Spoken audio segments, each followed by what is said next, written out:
How to set any image as Messenger chat background.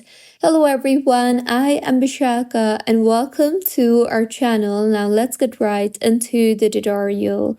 Firstly, go ahead and open the Messenger application on your device and make sure you are signed in. Now, go ahead and open the conversation where you want to change the chat background.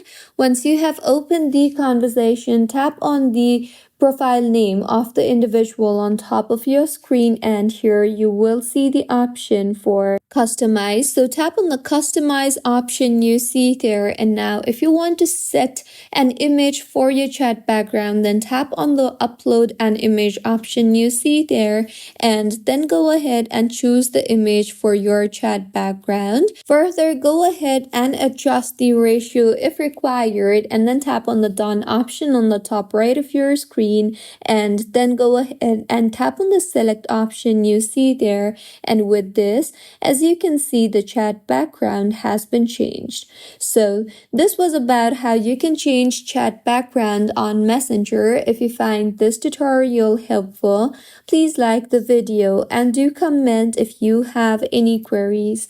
Also, do subscribe to our channel for more helpful tutorials like this. See you on the next one.